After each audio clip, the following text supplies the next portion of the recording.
एक बहरी जहाज के ऊपर हमला होता है और उसके जवाब में पासदारान इनकलाब अमरीकी और सेहूनी मफादात से मुंसलिक एक बहरी जहाज के ऊपर हमला कर देती हैं। जब आपने हमला किया तो उसके जो अहदाफ थे वो तो आप हासिल नहीं कर पाए। हाँ, ईरान को आपने नुकसान बहुत पहुंचाया, उनकी लीडरशिप को आपने नाहक कत्ल किया, उनके बच्चों को आपने मारा, ये सारी चीजें हुई।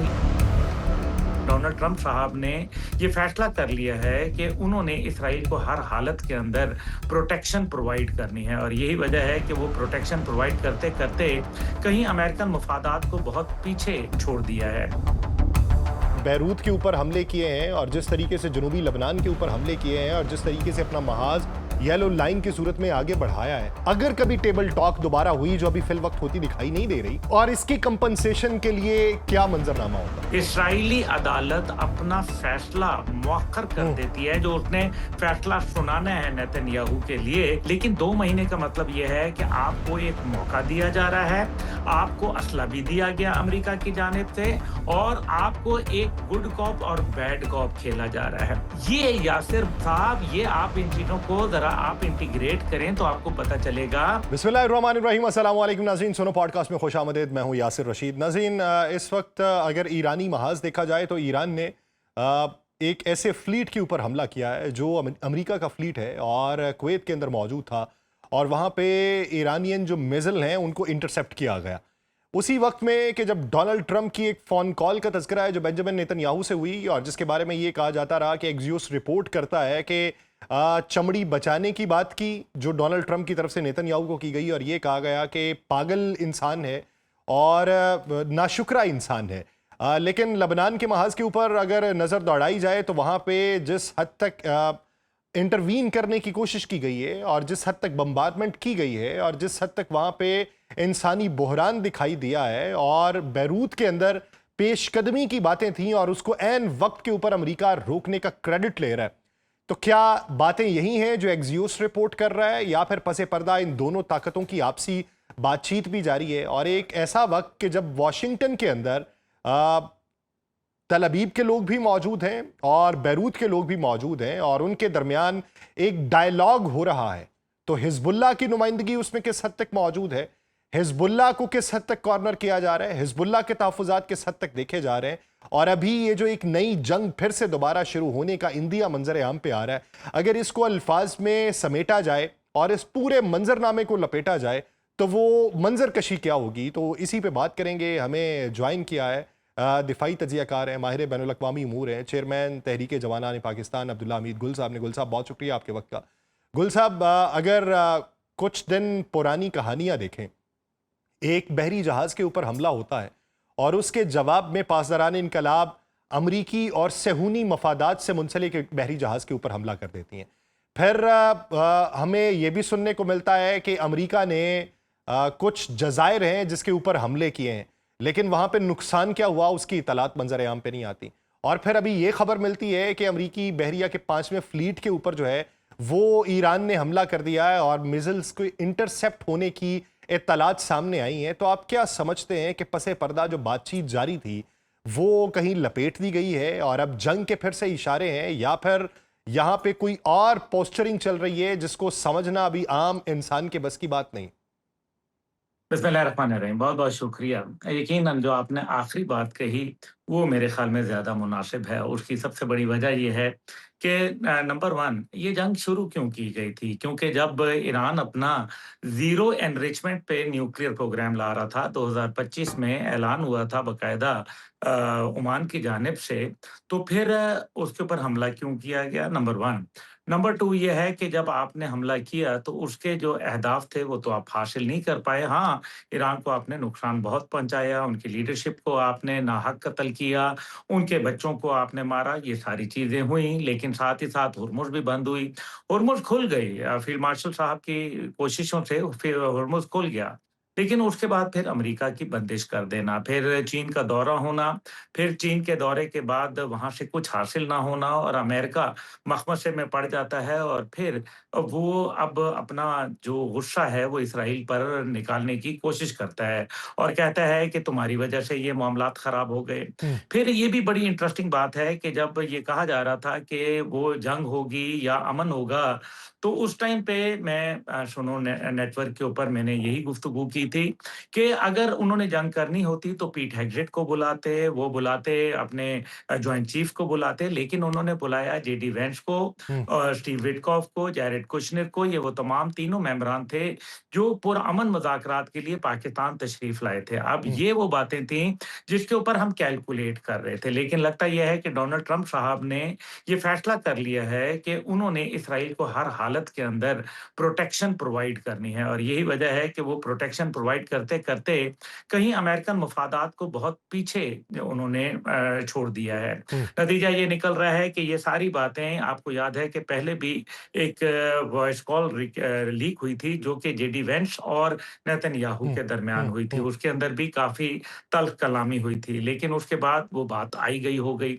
अब ये आप तो यासिर भाई जानते हैं कि इसराइल के पास तो असला डिप्लीट हो चुका था, खत्म हो चुका था। अब ये लबनान के लिए असला लाना, सबसे बड़ी बात ये होती है कि किसी भी मुल्क को जब असला दिया जाता है, तो आपसे पूछा जाता है कि आप किसके खिलाफ इस्तेमाल करेंगे, कब-कब करेंगे, कैसे करेंगे और अमेरिका जहाँ शामिल होता है, तो वो ये भी आपको डिसाइड करता है कि ये मेरी मर्ज़ी के बगैर आप इस्तेमाल नहीं करेंगे। हुँ, जैसे कि आपको हुँ, पता है मुख्तलिफ ममालिक शराइत हुँ, मौजूद हैं। तो फिर अमेरिका ने अगर ये असला दिया और ये लबनान के खिलाफ नहीं इस्तेमाल होना था, तो फिर अमेरिका की इजाज़त इसके अंदर क्या शामिल थी या नहीं थी, ये आप मेरे से बेहतर जानते हैं। दूसरी जानिब जो है, आप ये देखें कि बैरूत के ऊपर उन्होंने रोक लिया, लेकिन जो वहाँ नवाफ़ सलाम हैं प्राइम मिनिस्टर साहब, मेरा भी उनके साथ अच्छी सलाम दुआ है। तो नवाफ़ सलाम साहब जो हैं, वो तो बड़ा वाज़ेह थे, लेकिन फिर बैरूत के ऊपर मामलात इन्होंने रोक लिए और इस दौरान में बैरूत का जो लबनान के सफ़ीर थे और अमेरिकन सफ़ीर, उनकी वहाँ मुलाकात भी हुई। अमेरिका के अंदर ग़ालिबन 3 मुलाकातें इस मामले पे हुईं। आपको याद होगा कि लबनान के मामले के ऊपर जब जेडी वेंस और इनकी टीम पाकिस्तान आई, तो उससे पहले अमेरिका ने ये कहा कि जी वो तो लबनान तो उसमें शामिल ही नहीं है, जिसके ऊपर ईरान ने जो है वो निस्बतन गुस्से का इज़हार किया और बाकिर कालिबाफ और जो इब्बास अरागची थे, उनका पाकिस्तान आने का दौरा मौख़र कर दिया गया और फिर प्राइम मिनिस्टर ऑफ गुल पाकिस्तान की साहब रिक्वेस्ट के ऊपर ये तो सारी चीज़ें जो हैं मुख्तलिफ परतों में, मुख्तलिफ औकात में खुल गईं।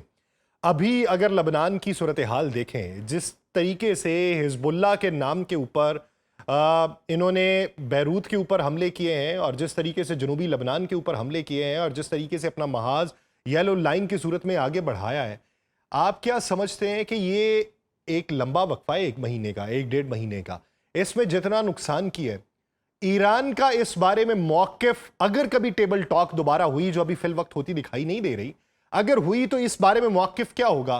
तो और इसकी कंपनसेशन के लिए क्या मंज़रनामा होगा? देखिए यासिर भाई अटर कन्फ्यूजन है अमेरिकन साइड पे जो कल के आज सुबह के बयानात मार्को रूबियो के आए हैं, उसके अंदर ये कहा गया है कि जी ईरान से बातचीत हो रही है और साथ ही साथ उन्होंने ये भी कह दिया है कि उस पे हो सकता है कि न्यूक्लियर पे बात हो। उन्हीं के उसी बयान के अंदर ये कहा गया है कि हम न्यूक्लियर पे बातचीत भी चल रही है, जबकि यहाँ कह रहे हैं वो हो सकता है, वहाँ कहते हैं ये हो रही है, यानी कि एक स्टेट ऑफ कन्फ्यूजन है। इसके हुँ, 2 पहलू हैं। पहली बात ये है कि मार्को रूबियो झूठ बोल रहे हैं और अगर वो झूठ नहीं बोल रहे, तो फिर इसका मतलब है कि वो लाइल्म हैं। हुँ, इसका मतलब ये है कि दफ्तर ख़ारजा को बिल्कुल व्हाइट हाउस ने आइसोलेट करके रख दिया है, जिसके नंबर ऑफ शवाहिद मौजूद हैं। अब हम ये आ जाते हैं कि इसके मकसद। आप देखें इससे पहले एक बड़ी डेवलपमेंट होती है, जो लोग इसको इंटरलिंक नहीं कर रहे। 2 महीने के लिए इस्राएली अदालत अपना फैसला मौख़र कर हुँ, देती है, जो उसने फैसला सुनाना है नेतन्याहू के लिए, वो कहती है 2 महीने बाद सुनाऊँगी। क्यों भई 2 महीने के बाद सुनाऊँगी? जबकि फैसला नेतन्याहू पे करप्शन का, उकरबा परवरी का और लाक़ानूनियत का और जो दीगर उसके इक़्तिसादी मामलात जुड़े में हैं, उसका फैसला तो आ जाना चाहिए था। लेकिन 2 महीने का मतलब ये है कि आपको एक मौका दिया जा रहा है, आपको असला भी दिया गया अमेरिका की जानिब से और आपको एक गुड कॉप और बैड कॉप खेला जा रहा है। तो वो फिर अमेरिका कहता आप है ये कि तुम समझते हमला हैं नहीं गुल साहब, करोगे। आप ये समझते हैं कि एक्सियोस जो रिपोर्ट कर रहा है डोनाल्ड ट्रंप के हवाले से कि इन्होंने फोन कॉल के ऊपर ये कहा कि मैं तुम्हें करप्शन के मुकदमात से बचा रहा हूं, तो ये बादी नजर में दिखाई देता है कि उनकी अदालत के ऊपर असर और रसूख डोनाल्ड ट्रंप का है। सर, मुझे आप एक बात बताएँ, ये axios.com पहली बात है कि कितना ऑथेंटिक इदारा है, ये कहाँ से आया? हम्म। इससे पहले कहाँ था? ये ट्रुथ सोशल वगैरह ये पहले क्यों नहीं थे? अब क्यों इतने ज़्यादा पॉपुलर हो गए? पहले सुनते थे कि जनाब ट्विटर के ऊपर पैगाम दिया गया, फलाने पे दिया गया। ये अचानक सीएनएन को छोड़ के, फॉक्स न्यूज़ को छोड़ के, सीबीएन को छोड़ के, दीगर को सीएनबीसी को छोड़ के अचानक ये एक axios.com कहाँ से नमूदार हो गया? आप समझ रहे हैं इस बात को? इसका मतलब ये है कि जो बुलवाना चाहते हैं, जिसको एक ऐसे इदारे से जिसका कोई मुस्तनद बैकग्राउंड नहीं है, यानी कि खबर भी दे दी और उसके अंदर कुछ यही मैंने आपसे कहा ना गुड कॉप, बैड कॉप। क्या डोनाल्ड ट्रंप को अब पता चला है कि वो उनकी जो है वो खाल को बचा रहे हैं? क्या हम्म। डोनाल्ड ट्रंप को अब पता चला है कि वो एहसान फरामोश है? क्या डोनाल्ड ट्रंप को अब पता चला है कि वो धोखेबाज है और वो ट्रेचरी कर रहा है? तो ये तो बातें पहले भी मालूम है। असला कौन दे रहा है पहले ये बताएँ? कौन है जिसने अभी ड्यूरिंग द वॉर $18 बिलियन मज़ीद उनको एड की शक्ल के अंदर अप्रूव किए हैं? सब जानते हैं, आप, मैं, नाज़रीन सब जानते हैं कि अमेरिका के बगैर एक दिन नहीं चल सकता इज़राइल। माइक हकाबी जो कि वहाँ एम्बेसडर है अमेरिका का, हम्म। जो कि अमेरिका का एम्बेसडर कम और यहूदियों का नुमाइंदा ज़्यादा है। वो क्या बात करता है? उसने कहा इज़राइल की ये बात कि जी वो तो ग्रेटर इज़राइल बनाना चाहता है, ये उसका हक है।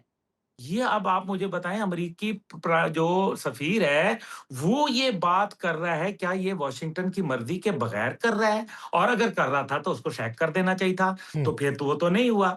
ये यासिर साहब ये आप इन चीज़ों को ज़रा आप इंटीग्रेट करें तो आपको पता चलेगा कि अमेरिका एक तरफ वो लेबनान पे हमले करते हैं, वो वहाँ 2 घंटे का नोटिस देते हैं, बमबारी करते हैं, बिल्डिंगों को खंडर करते हैं और उसके बाद दीवार को आगे बढ़ा लेते हैं। फिर उसके बाद बात खत्म होती है, फिर वो उससे आगे चलते हैं और यही बात है कि वो कहते हैं कि जी आप हमास की लीडरशिप को मारने के लिए और दीगर हिज़्बुल्लाह की लीडरशिप को मारने के लिए आपने जो है उड़ा के रख दिया, पूरे इंसानियत को उड़ा के रख दिया। अच्छा जब 70,000 80,000 लोग जब गज़ा में शहीद हो रहे थे, जहाँ अब इज़राइली फ़ौज का ये कहना है कि हमने 50% जो इलाका था वो तो कॉन्कर कर लिया था, हमने 70% जो है वो अब इलाका हमारे कब्जे में आ गया। तो वहां तब इंसानियत का कत्ल नहीं हो रहा था। क्या इनको ख्याल नहीं आया था या इनकी रिपोर्टें मौजूद नहीं थी? हजूर वाला सारी चीज मौजूद है और यही वजह है कि डोनाल्ड ट्रंप ये जो 2 महीने अदालत ने दिए हैं, ये हम्म। इसलिए दिए हैं ताकि इसमें गिरता हुआ वोट बैंक संभाल ले। इसके अंदर वो जंगी माहौल बना के अपने आप को कानूनी तौर के ऊपर इमरजेंसी वाली जो हुकूमत जो नेतन्याहू की चल रही है, उसको दवाम बख्श दे और प्रोलॉन्ग कर दे। हम्म। नतीजा ये होगा कि इसका फ़ायदा अमेरिका को क्या होगा? अब इसका फ़ायदा अमेरिका को ये है कि मिड टर्म इलेक्शन में एक तरफ ईरान भी खामोश हो जाएगा, मिड टर्म इलेक्शन के अंदर अमेरिकी सदर जो है कुछ कोशिश करके वो सीटें जीत जाएँगे तो उसके नतीजे के अंदर वो फिर दोबारा साल के आखिर के अंदर वो ईरान के ऊपर दोबारा हमले का प्लान बना लेंगे या कुछ ऐसा करेंगे कि वो ईरान के लिए मुश्किलात में इज़ाफ़ा हो जाए या फिर उनके जो मुंजमद असासे हैं, जिनको कहा गया कि 12% पहले मरहले में खोलेंगे, वो फिर 12% खोल के बाद में रोक लेंगे। ये धोखेबाज हैं, ट्रेचरस हैं, इन्होंने अपनी बात पे कायम नहीं रहना, ये यही काम करते हैं, ईरान ने भी सरेंडर नहीं करना। मेरी कल एम्बेसडर साहब से मुलाकात हुई थी, रज़ा अमीरी मुक़द्दम साहब से जो हम्म। पाकिस्तान में ईरान के सफ़ीर हैं, बड़ी लंबी 2 घंटे की मुलाकात थी, उसके अंदर उनका बड़ा वाज़ेह था। उन्होंने कहा हम सब के सवाए अल्लाह के अलावा हम नहीं झुकेंगे अमेरिका और इज़राइल के सामने, बात तय है, जो उन्होंने करना है वो कर लें। अब ये वो चीज़ें हैं कि इस दौरान में फिर ईरान न्यूक्लियर एक्सप्लोजन कर सकता है और वो न्यूक्लियर एक्सप्लोजन करने से ज्यादा दूर नहीं है। ये मैं नहीं कह रहा, आप नहीं कह रहे, ये वो रिपोर्ट्स हैं जो 28 फरवरी से पहले अमेरिका की दी गई थी, जिसमें कहा था कि वो चंद हफ्तों के अंदर न्यूक्लियर अच्छा धमाका अच्छा, करने के मुझे मुझे काबिल गुल हो साहब, गुल जाएंगे। साहब एक चीज 60%। बताइए, एक चीज बताइए कि उन रिपोर्ट्स के ऊपर कितना रिलाय किया जा सकता है। जब हमले हुए तो ईरान ने ये कहा कि ये रिपोर्ट्स मनगढ़ंत बनाई गई थी एक जवाब के तौर के ऊपर। हमले हुए, उसके कुछ शवाहिद नहीं मिले, और अब उसी रिपोर्ट्स को अगर बुनियाद बना के ये बात की जाए कि वो रिपोर्ट्स ये बताती हैं कि ईरान एटमी धमाके कर सकता है, तो उस वक्त तो हम भी उस पर रिलाय नहीं कर रहे, तो अब किस हद तक किया जा सकता है? देखें, बात ये है कि न्यूक्लियर एनरिच्ड न्यूक्लियर तो पड़ा हुआ है ना, उनके हम्म, पास फिसाइल मटेरियल पड़ा हुआ है। हम्म, तो वो ये भी कहा जाता है कि 60% जब था तो ईरान ने डिनाई नहीं किया था कि हमने 60% नहीं बनाया हुआ। वो हम्म। वेपन ग्रेड का उन्होंने कहा हमने नहीं बनाया हुआ। तो इसका मतलब तो बड़ा वाज़ेह नज़र आता है। इसका मतलब ये है कि रिपोर्ट्स ठीक है कि इसके अंदर आप कह लें कि सदाकत 50% नहीं है, लेकिन 50% तो सदाकत है। और फिर क्या ईरान अब ये मुझे बताइए कि ईरान के पास ऑप्शंस क्या हैं? बार-बार हमले, बार-बार तबाही, बार-बार जो है वो बच्चियों के स्कूलों के ऊपर शहादतें। तो य अब उनके लिए मजबूरी है, it is part of their survival कि उनको अब न्यूक्लियर बनाना पड़ेगा। हम्म। आज नहीं तो कल, कल नहीं तो परसों। लेकिन इज़राइल, असल मसला ये है, इज़राइल का ग्रेटर इज़राइल का प्लान है, आप भी जानते हैं। अब साथ ही साथ इज़राइल क्या चाहता है? वो ये चाहता है कि खित्ते में जंग छिड़ी रहे।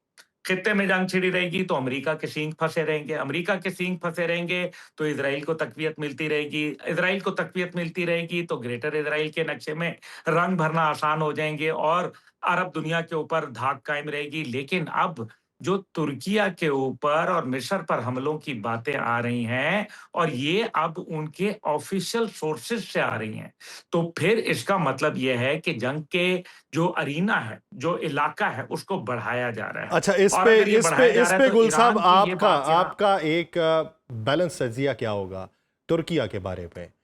ना तो सरहद दूर है, ना ही ईरान जैसा फ़ज़ाई ताकत में कमज़ोर मुल्क है। दिफ़ाई सनत उनकी तरक्की कर रही है। उनकी जो फ़ौज है वो भी ईरान से कई गुना ज़्यादा मुनज़्ज़म और जिद्दत पसंद के ऊपर है। ड्रोन्स, उनकी बहुत बड़ी टेक्नोलॉजी और बहुत बड़ी सनत जो है वो तरक्की कर रही है। तो तुर्किया से पंगा लेना किस हद तक सूदमंद या किस हद तक नुकसानदेह होगा इसराइल के लिए?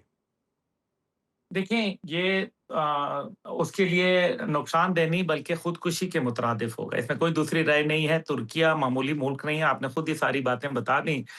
3 बड़ी आर्मियाँ जो पाकिस्तान की है, मिस्र की है, तुर्किया की है और 1930 से उनकी डिफेंस इंडस्ट्री काम कर रही है। उनके पास अपने फिर नेटो मुल्क भी है। नेटो मुल्क के ऊपर एक के ऊपर हमला, मतलब नेटो के ऊपर हमला करना है।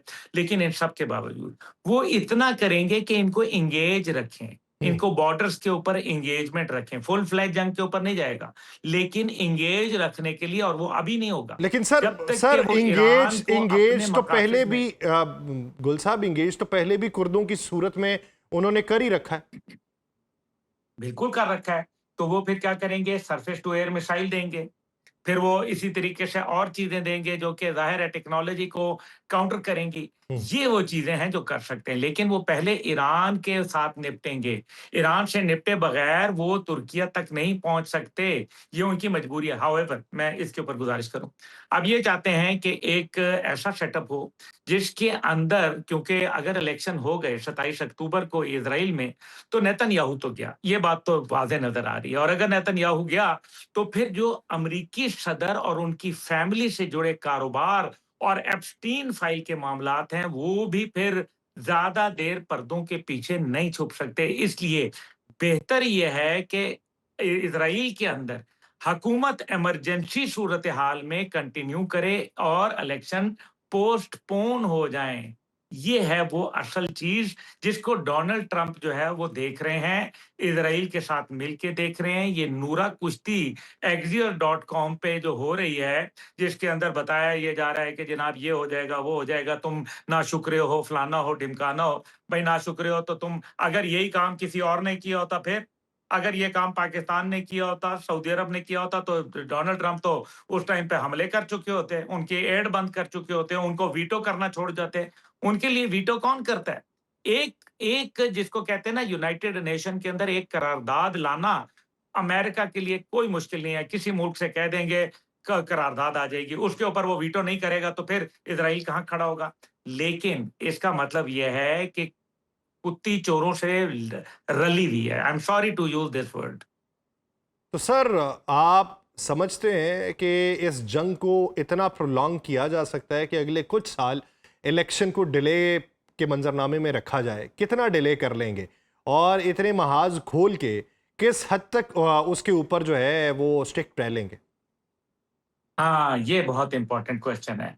ये इसलिए इम्पोर्टेंट है क्योंकि इस सारे केस के अंदर एक और भी तो काउंटर फोर्सेस भी तो होती है ना जो चल रही होती हैं। वो ये कहती हैं कि अगर डोनाल्ड ट्रंप ने सारे अपने ज़ाती मफ़ाद देखने तो अमेरिका का मफ़ाद कहाँ गया? हम्म। इसी वजह से डोनाल्ड ट्रंप के ऊपर एक दबाव वो भी है, लेकिन वो ये सोच रहे हैं, उनका ये सोच रहा है, बाकी तो वल्लाहु खैरुल माकिरीन। हम्म। असल मसला ये है कि वो कहते हैं कि नवंबर गुज़र जाए। नवंबर गुज़रने के बाद आपको पता है वैसे ही लेम डक प्रेज़िडेंट हो जाता है, प्रेज़िडेंट तो प्रेज़िडेंट ही रहता है। फिर वो जो मर्ज़ी करे, यानी कि चंद महीने भी 6 महीने भी और गुज़र गए, तो वो इज़राइल के अंदर अपने मकासद को पूरा कर लेंगे और नेतन्याहू को एक स्ट्रेंथन हुकूमत के तौर पर वो सामने ले आएँगे या कम से कम प्रोलॉन्ग चलवा लेंगे, 6-8 महीने गुज़रवा देंगे। इस दौरान में अमेरिका का मसला हल हो जाएगा, मिड टर्म इलेक्शन में जो उनको तकालीफ पे सामने नजर आ रही हैं वो पूरी हो जाएंगी। ये है इनका मकसद जो फिलहाल जिसको कहते हैं डंग टपाऊ पॉलिसी, ये वो डंग टपाऊ पॉलिसी इख्तियार करना चाहते हैं। लेकिन आई थिंक के जंग प्रोलॉन्ग होना दूसरा भी मसला है। अगर एक तरफ इजराइल उनका इत्तेहादी है, तो अमेरिका के इत्तेहादी अरब ममालिक भी हैं जो हम्म। इन्वेस्टमेंट करते हैं।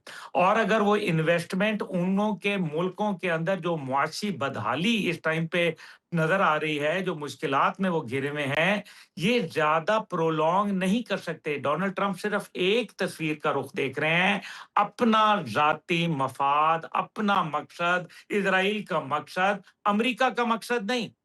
और यही वजह है कि डोनाल्ड ट्रंप की ये अपनी सोच तो हो सकती है, लेकिन it is not the collective decision of United states of America.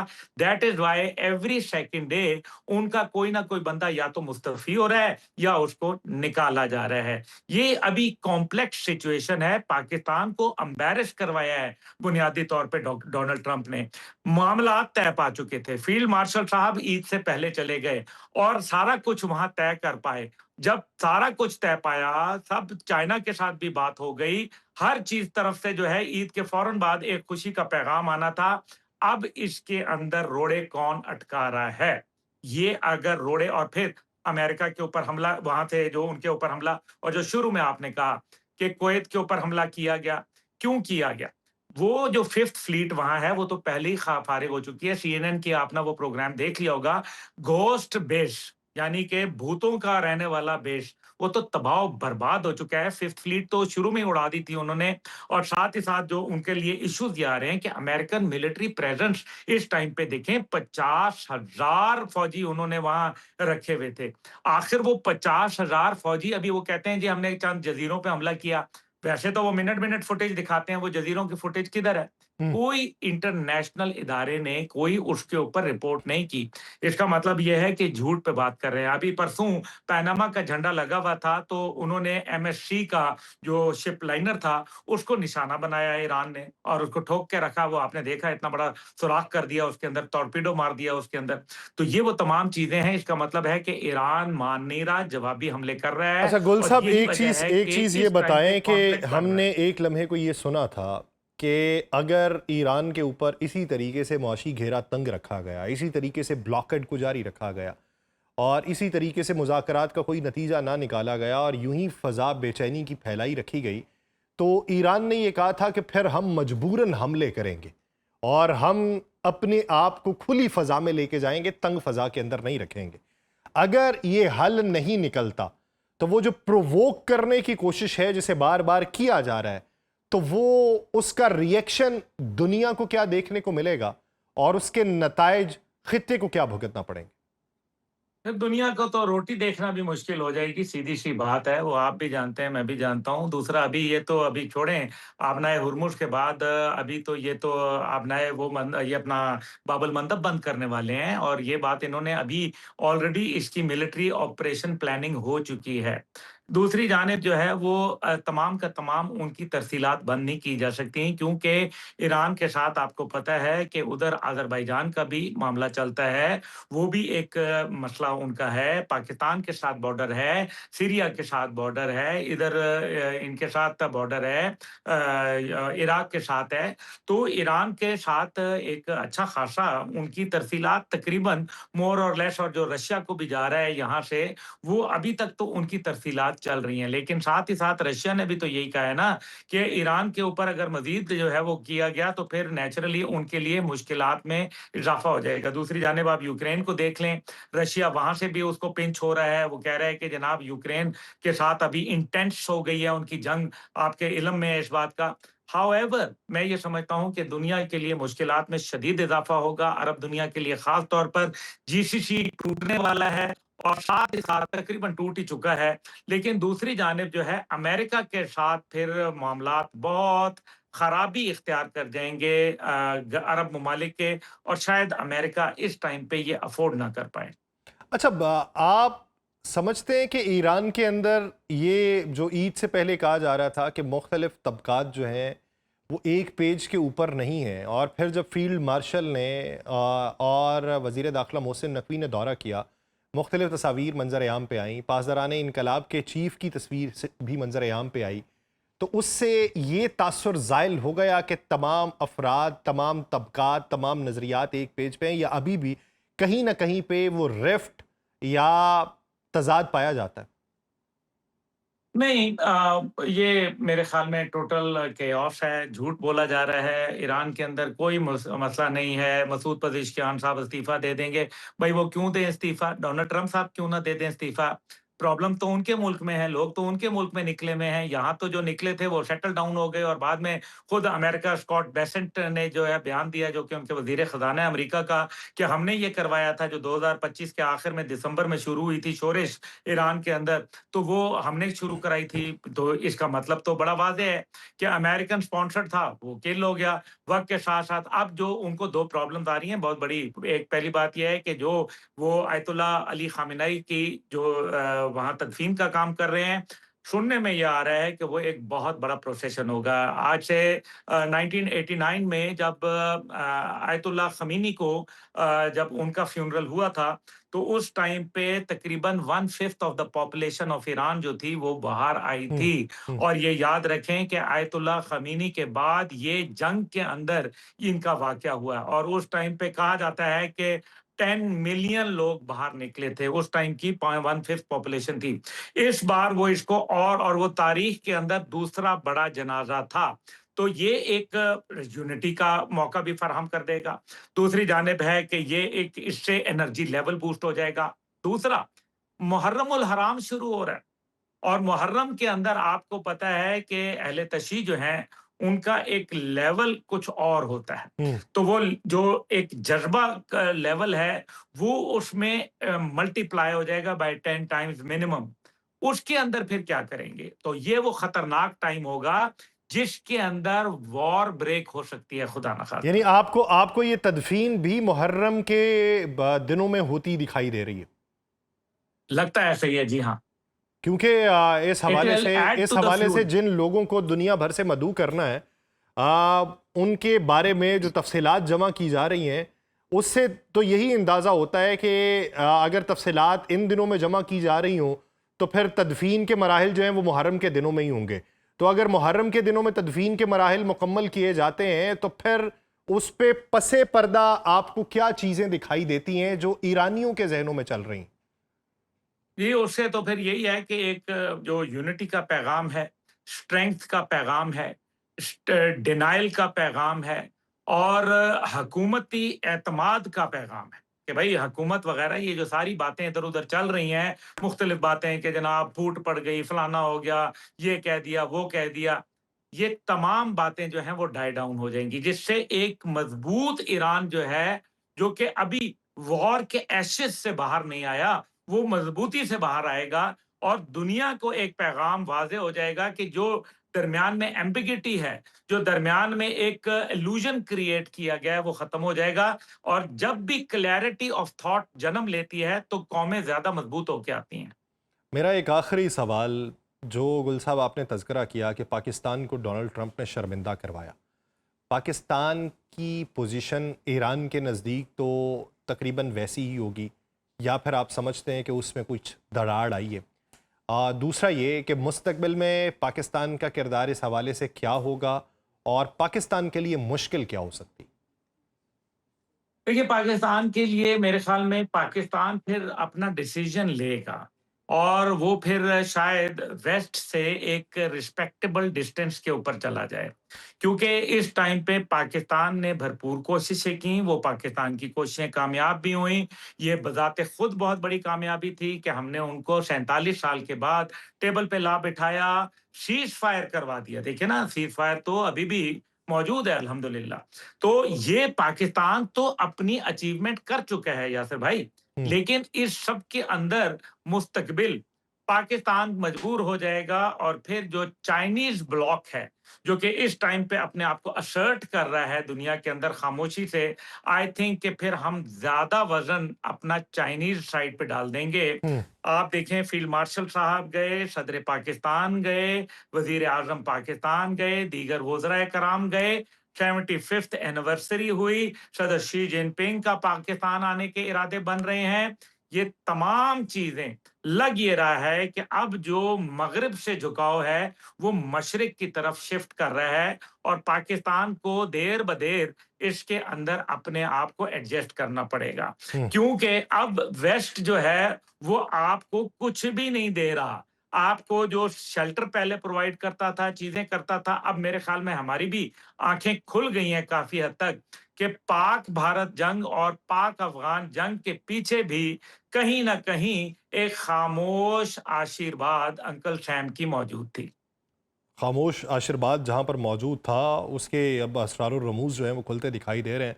तो यूँ मगरिब से मशरिक़ की तरफ झुकाव और मुस्तकबिल की समत का तयन, यही एक आखिरी हल दिखाई देता है जो अनकरीब होने वाला है। बहुत शुक्रिया अब्दुल्ला हमीद गुल साहब इस हवाले से अपना वक्त देने के लिए। नाज़रीन, पॉडकास्ट का वक्त ख़त्म हुआ जाता है, मुझे दीजिए इजाज़त। आपसे मुलाकात होगी किसी और एपिसोड में, किसी और मेहमान के साथ। अपना बहुत सा ख्याल रखिएगा। अल्लाह ने के बाद।